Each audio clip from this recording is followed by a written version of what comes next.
il faut faire la part des choses. Ce que nous ne voulons pas, c'est de nous amener à un schéma où nous devons faire ce que l'opposition veut qu'on fasse. Non. Ils ont le droit d'accepter, de refuser, mais on doit avoir un consensus, monsieur. Consensus par rapport à quoi? Parce que moi, je dis que ce n'est pas toute l'opposition qui dit que le fichier n'est pas fiable. Vous allez voir, par exemple, l'Assemblée a accepté d'y aller. Là, on doit être clair à ce sujet. Les organisations internationales ont affirmé haut et fort que le processus électoral était fiable jusqu'à ce niveau. Moi, je pense que l'opposition doit revenir à la raison. C'est la même opposition qui réclamait les élections. Maintenant, là qu'on dit, allons-y, nous sommes à la dernière ligne droite, c'est la même opposition qui commence à crier, non, il y a ceci, il y a cela. Là,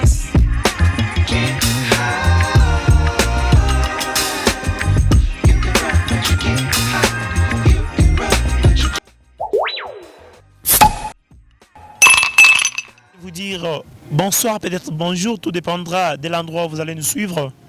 Patrick Ndibou, c'est moi devant ce micro pour la présentation de cette émission, le débat congolais, que j'ai l'honneur et le plaisir de recevoir à ces jours deux personnalités. Elles sont tous politiques. À ma gauche, j'ai Excellence Emmanuel Bahati, que j'ai dit bonsoir, peut-être bonjour si tu voudras. Bonsoir, bonjour Patrick, bonsoir à tous les auditeurs, bonsoir à tous ceux qui nous suivent à la télévision. Merci d'être venu après quelques jours de séparation. Oui, c'est vraiment du plaisir pour moi de vous retrouver après un bon bout de temps. Merci. À ma droite, il s'agit bel et bien de Xavier Hassan, que je dis également bonsoir. Bonsoir Patrick, bonsoir à tous les téléspectateurs de Bunia TV. C'est Bunia TV. Et aussi également un plaisir pour moi de retrouver l'aîné Emmanuel dans cette émission. Également de vous retrouver après un long moment d'absence. Donc je dois le reconnaître que ça fait longtemps que je suis passé sur votre plateau pour essayer encore de débattre des questions politiques de notre province et de notre pays. Après un séjour rayonnant à Kinshasa, vous êtes de retour? Effectivement, il fallait y aller pour mener certaines démarches, faire certains contacts et aussi vendre positivement la province de l'Ituri afin que notre hiérarchie, à ce qui concerne les partis, puisse avoir un regard particulier partant de son poids politique et son poids électoral. Merci bien Xavier Hassan. Nous allons partir avec ce débat. Vous connaissez très bien que c'est depuis le 26 juin que la CENI a ouvert ses portes pour la réception des candidatures à la députation nationale. Nous sommes également ici dans la province de l'Ituri. Cette activité n'est pas passée inaperçue. Excellence Bahati, vous êtes vous-même également candidat à la députation nationale dans la circonscription d'Irumu. D'emblée, qu'est-ce qui vous arrive dans l'esprit de voir aujourd'hui que la CENI a matérialisé quand même sa promesse sur l'ouverture des bureaux de réception des candidatures? C'est une joie pour moi de constater que la CENI va petit à petit à la réalisation de ses promesses. Les bureaux ont ouvert les portes et donc il nous appartient, nous Itouriens, de nous prononcer. Et j'ai dit bien Itouriens, prononçons-nous cette fois-ci. Donc c'est vraiment une très grande décision que l'Ituri doit prendre par rapport à son avenir. Voilà, Excellence. Aujourd'hui, là, nous sommes dans une province où il y a assez trop de problèmes. Aujourd'hui, quand bien même la CENI ouvre ses portes pour la réception des candidatures à la députation nationale, mais ça crépite dans certains coins de la province. Pensez-vous que cette élection fera l'unanimité, qu'on mette d'abord les armes à côté? Mettre les armes à côté, oui, c'est le souhait de tout le monde. Mais arrêter ou suspendre le processus, non. Nous pensons qu'il faut savoir faire avec. Il faut savoir faire avec dans la mesure où, même avec l'enrôlement, c'était la même chose. Pendant qu'on était, dans le processus d'enrôlement, ça tirait aussi ça et là, mais ça ne nous a pas empêché d'aller nous faire enrôler. Voilà, Xavier Hassan, tel que nous sommes là, nous retrouvons déjà que la CENI est en pleine marge. Mais vous avez suivi les accusations de l'opposition qui remettaient en cause le processus électoral, soupçonner ou accuser le pouvoir en place de disposer peut-être de préparer un glissement. Aujourd'hui, est-ce qu'on peut donner raison à tous les communicateurs de l'Union sacrée qui disaient que l'opposition était dans une distraction? Oui, effectivement, on doit nous donner raison. Écoutez, l'ouverture de bureaux de réception et de traitement des candidatures est une expression de la volonté manifeste du régime et du pouvoir de pouvoir amener le peuple aux élections. Nos amis de l'opposition ont passé tout leur temps, je l'ai dit la fois passée, en train de préparer la contestation au lieu de préparer les élections. Et voilà, ils sont aujourd'hui rattrapés par l'histoire, ils savent quoi faire, ils savent rien faire. Les uns commencent à désister, les autres commencent à dire qu'ils ne vont pas aligner les candidats. À Martin Fayol, oui, mais ils commencent à dire qu'ils ne vont pas aligner les candidats. Ils veulent rentrer dans le processus pour dire que voilà, l'audit du fichier électoral, le fichier électoral n'inspire pas confiance. Personnellement, aujourd'hui, l'État nous a donné raison que nos amis de l'opposition étaient plus dans la distraction, à train de préparer pour eux. Moi, je l'ai dit, c'est pour la première fois de voir une opposition qui cherche à tout prix les glissements, pendant que c'est le pouvoir qui cherche les élections. Dans le passé, c'était le contraire. Mais ils posent quand même des conditions. Ils ne peuvent pas poser des conditions aujourd'hui. Le fichier électoral n'est pas fiable quand même. Fiable par rapport à quoi? Ils sont qui pour dire qu'ils ne sont pas fiables? Ils ont dit qu'on doit auditer les fichiers. L'audit du fichier a été effectué. Ils cherchent notre bouc émissaire. Cet audit a été clair pendant un petit temps. L'audit qu'on a effectué là, il n'y a personne du régime qui était dedans. Ce sont des organisations indépendantes, internationalement reconnues, qui ont effectué cet audit. Moi, j'ai vu même la sortie récente de Bitou Keïta, qui a apprécié leur parrain, parce que eux, souvent, ils courent toujours sous la jeep de la MONUSCO pour aller se plaindre, mais cette fois-là, c'est leur parrain lui-même qui dit que non, voilà les fichiers fiables. Aujourd'hui, ils sont cuits, ils ne savent rien faire. Nous, on a commencé par nous préparer pour ces élections dès le début du processus. Et on est en train de dire à nos amis de l'opposition, préparez-vous aux élections, chers amis. Et ils étaient là en train d'attendre un glissement pour qu'ils entrent dans la gestion, au lieu que l'on puisse cheminer ensemble pour amener notre peuple aux élections. Et moi, je ne suis pas étonné aujourd'hui. Ceux qui sont prêts, nous irons avec eux. Ceux qui ne sont pas prêts, ils vont rester. C'est ça la démocratie. On ne va pas pousser les gens à aller aux élections, coûte que coûte. Les élections sont libres, comme le mot le dit, transparentes et démocratiques. C'est-à-dire, celui qui veut participer, il n'a qu'à venir. Celui qui ne veut pas, on ne va pas les forcer.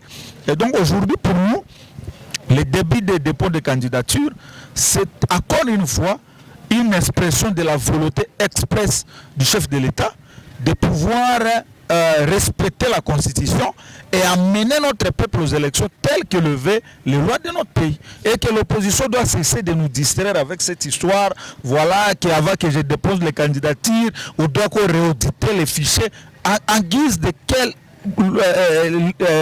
soubassement légal ils vont demander les réaudits du fichier électoral. Parce qu'on ne peut pas commencer à faire une chose plusieurs fois pour plaire à une catégorie de gens. Non.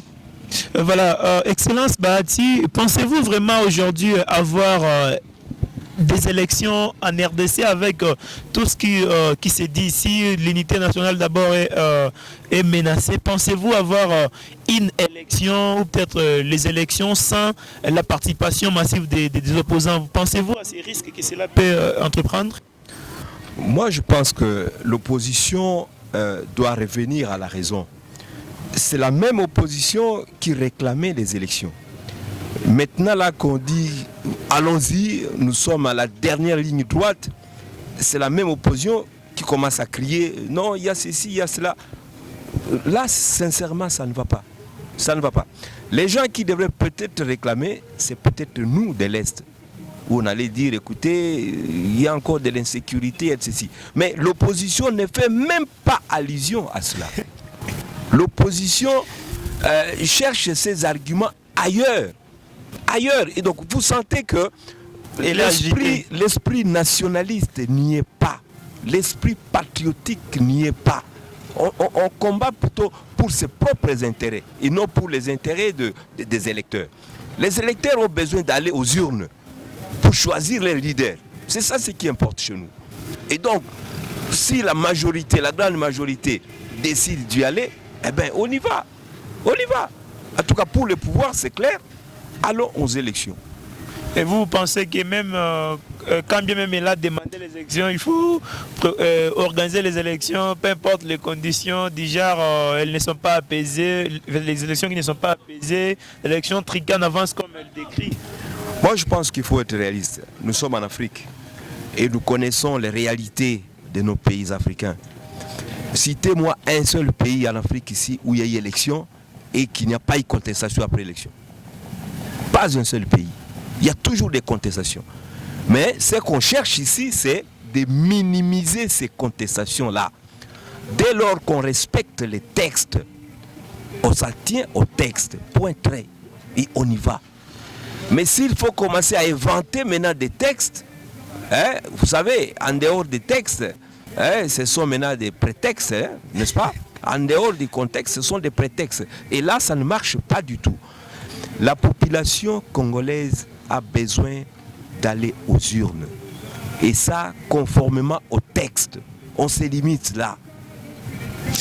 Xavier Hassan, aujourd'hui vous jugez l'opposition d'être trop exigeante au moment où, en 2018, vous, la majorité aujourd'hui, vous avez contesté les élections à la dernière semaine. Je me rappelle que Félix Tshisekedi était convaincu de la machine à voter juste un mois après l'élection. Et aujourd'hui, vous jugez l'opposition d'être trop exigeante. Cela n'est-il pas un héritage du sang de l'opposition? Nous, on n'a pas demandé à l'opposition de ne pas contester. Il faut faire la part des choses. Ce que nous ne voulons pas, c'est de nous amener à un schéma où nous devons faire ce que l'opposition veut qu'on fasse. Non. Ils ont le droit d'accepter, de refuser, de contester. On doit avoir un consensus, monsieur. Consensus par rapport à quoi? Parce que moi, je dis que ce n'est pas toute l'opposition qui dit que le fichier n'est pas fiable. Vous allez voir, par exemple, l'Assemblée a accepté d'y aller. Il y a les autres, je suivi même Délice Sanga qui vient d'accepter d'y aller. Ce n'est pas à cause d'un individu, s'il trouve qu'il est capable d'affronter les élections, il veut maintenant emballer toute la République sur son chemin. Non, là on ne peut pas l'accepter.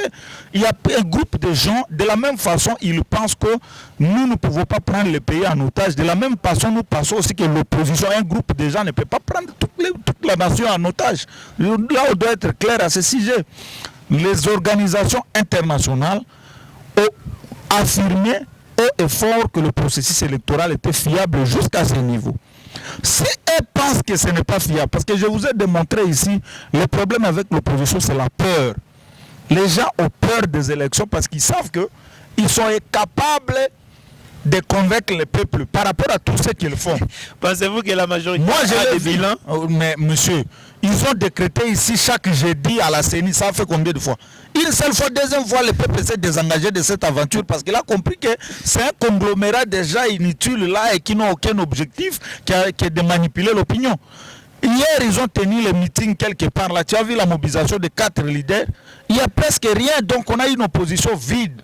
Ils savent déjà qu'à ce niveau ici, le chef de l'État n'a pas un adversaire parce que le peuple a déjà compris. Si le chef de l'État n'a pas un adversaire, dès qu'il n'y a pas le bilan tel que tu es entre les chefs de cette personne, que lui doit accompagner pour voir à la fin tous ces déshydratats être réalisés. C'est ce que le peuple a compris. Ce pays n'a pas seulement besoin d'un magicien qui va tomber ou par baguette magique changer tout. Mais le pays a besoin d'un homme qui a l'amour du pays et la volonté. C'est ce qui a manqué aux dirigeants passés. Et le peuple a déjà compris qu'avec les régimes actuels, l'amour du pays est là et la volonté de bien faire est manifeste. Alors, on doit accompagner cette volonté et voir ce que ça va nous donner à 2023 si on n'arrive pas à convaincre le peuple. Le peuple n'a qu'une seule place où elle s'exprime. Si on trouve qu'on n'est pas convaincant, le peuple va nous sanctionner aux urnes. Pourquoi les autres veulent créer toujours des schémas d'aller dans les glissements pour gérer avec des accords? Ce pays a déjà été géré par des accords plusieurs fois. Et cette fois-là, nous, on veut mettre terme à cette histoire, que le peuple ait le libre choix d'aller s'exprimer librement à chaque cycle électoral Et c'est choisir ses dirigeants. Sanctionner positivement ceux qui ont bien fait et sanctionner négativement ceux qui se sont méconduits. Et je ne comprends pas si les gens de l'opposition pensent que c'est eux qui se sont bien comportés. Pourquoi ils ont peur d'aller à la compétition? Donc, il y a un goût si roche, c'est que c'est eux qui ont mal géré et c'est eux qui se sont mal comportés. Et peut-être ils ont compris que le régime actuel les a dessaisis de toutes les armes qu'ils pouvaient présenter pour se faire élire. C'est pourquoi ils ont peur. Excellence Bahati, aujourd'hui il y a une certaine opinion qui dit que la CENI a convoqué, elle a ouvert le bureau de traitement des candidats à la députation nationale, mais elle semble n'a pas disposé des moyens. Est-ce que cela est juste une façon de stigmatiser l'opinion nationale ou comment? Il ne faut pas distraire l'opinion. L'opinion, c'est tout ce qui se passe au niveau du pays. Lorsque la CENI elle-même dit qu'on doit respecter les calendriers, c'est que toutes les dispositions ont été prises pour qu'on y aille effectivement. Et moi, je pense que pour l'instant, les gouvernements responsables, c'est très bien qu'il faut doter la CENI de tous les moyens financiers nécessaires pour qu'on puisse respecter les textes. J'insiste sur le respect des textes. Les calendriers tels que publiés, c'est tout un texte de loi. Et il faut respecter ça. C'est ça le respect des textes. Et si on commence à trouver maintenant des prétextes pour dire que non, la CENI n'a pas de moyens, mais la CENI elle-même ne vous a pas dit qu'elle n'a pas de moyens. Attendez que la CENI elle-même se prononce pour dire voilà, pour des raisons financières, je ne suis pas à mesure. Mais la CENI n'a pas encore dit ça. C'est plutôt l'opposition qui se met à crier à la place de la CENI. Vous voyez déjà que c'était faux fouillant. Moi, je pense que les Congolais doivent s'apaiser. Les Congolais doivent maintenant se regarder dans les yeux et comprendre qui réellement a peur des élections. À mon sens, ce n'est pas le pouvoir qui a peur des élections. Puisque le pouvoir a un bilan à défendre. Et puisque le pouvoir a un bilan à défendre, allons aux élections. Que le peuple juge. Voilà pourquoi j'ai dit que c'était un moment déterminant pour la population congolaise. C'est cette fois-ci ou jamais. Voilà, peut-être une dernière question pour vous. Aujourd'hui, quelle sera votre lecture au regard de ce qui peut arriver après cette réception de candidature à la députation nationale sur l'ensemble du pays et aussi sur l'ensemble de la province, malgré nous sommes en train d'assister à plusieurs turbulences entre l'opposition et la majorité. Qu'est-ce qu'il faut peut-être retenir? Qu'est-ce que le peuple peut retenir quant à cette turbulence? Et peut-être vous allez placer d'autres mots si vous en avez. Très bien. La course au pouvoir a toujours ses réalités. Et parmi ces réalités, c'est entre autres des accusations mutuelles. Il faut s'y attendre. Et ce n'est pas étrange pour... c'est ce qui se passe dans la sphère politique. Et nous devons comprendre ça comme tel. Et il appartient à la population d'avoir maintenant une lecture positive de tout cela. Vous verrez que d'ici là, après dépôt de candidature, les gens vont commencer à s'accuser mutuellement. Et voire même à se neutraliser mutuellement. C'est comme ça que ça se passe au Congo. Mais la population doit garder son calme. La population doit plutôt faire une lecture positive pour dire celui-ci mérite, celui-là ne mérite pas. Et donc, nous nous attendons aux actions positives ou négatives selon les cas. Il faut écarter les aventuriers et laisser les couloirs à ceux-là qui méritent justement de gérer le pays. Voilà ce qu'il faut. Donc pour moi, j'appelle toute la population à la vigilance. Surtout nous de l'Est, nous devons garder l'œil sur tout le monde. Donc une vigilance tous azimuts. C'est ça le dernier message que j'ai. Qu'est-ce que la population peut retenir de ce qui se passe aujourd'hui entre la majorité et l'opposition, et que cela ne tienne coûte que coûte? Nous sentons une volonté ferme de la part dans le chef de la CENI qui tient coûte que coûte à nous organiser les élections dans 6 mois. Qu'est-ce que vous pouvez dire quant à ça? Moi, je pense que l'excellence Emmanuel a tout dit. Notre population doit comprendre que le régime est déterminé à les amener à se choisir les dirigeants de leur choix. Eh bien, la population doit se préparer à conséquence pour se présenter aux urnes à la date et à l'heure prévue. Donc, que personne vienne nous distraire pour dire que voilà, ces élections-là, ça ne va pas se passer pour vous démoraliser, afin que vous ne puissiez pas aller répondre massivement à vos devoirs civiques, qui est celui de vous choisir un dirigeant de votre choix. Donc, les dépôts de candidature ont commencé aujourd'hui. Nous allons voir les candidats défiler dans les différents bureaux de traitement des candidatures. Soyons prêts chacun à accompagner son candidat pour que le jour de vote, qu'il aille lui donner sa voix. Parce que, bel et bien, à la date prévue, aux heures prévues, nous aurons des élections. Et que l'opposition doit cesser de venir nous distraire avec des discours du genre « n'allez pas voter parce que c'est votre droit le plus légitime ». Et aujourd'hui, on se dit, si vous votez mal, donc soyez conséquents, ou soit si vous vous abstenez, soyez conséquents à subir les choix des autres. Alors, si vous vous étiez enrôlé, faites un effort de vous présenter aux urnes pour donner la voix à celui que vous pensez qui peut vous défendre valablement. C'est ça le message clé que je voulais transmettre à la population, et que tout le monde se mobilise, parce que généralement, nous voyons les gens aller s'enrôler seulement pour avoir la carte, mais le jour de vote, ils ne se présentent pas aux urnes. Nous appelons tout le monde d'aller se présenter, parce que peut-être seule ta voix pouvait faire passer un candidat idéal, mais quand tu la caches chez toi à la maison, vous nous amenez dans un gouffre où tous nous allons subir la gestion des personnes que nous ne voudrions pas à la tête du pays. Merci, vous l'avez constaté, nous sommes au terminus de cette émission. Je récite pour vous aujourd'hui Excellence Bati Emmanuel. À ma gauche et à ma droite, il s'agissait de Xavier Hassan. Vous avez suivi leurs interventions, chacun selon ses argumentaires. Et là, nous sommes arrivés à la fin. Je remercie Excellence vraiment d'être venu. Nous vous disons un grand merci de répondre à notre invitation. C'est à moi de vous remercier, messieurs les journalistes. Et je remercie tous les téléspectateurs qui nous ont suivis. Merci. Xavier Hassan également, merci d'être venu. Merci Patrick, merci à tous les téléspectateurs et surtout merci à Bunia Today Télévision de toujours nous avoir fait confiance pour venir partager chaque fois autour des actualités de notre province et de notre pays. Voilà, Patrick Ndibouete devant le micro pour la présentation. Derrière la caméra, il s'agissait de James Difaz. Sachez que réussir ou échouer, c'est un choix. Au revoir.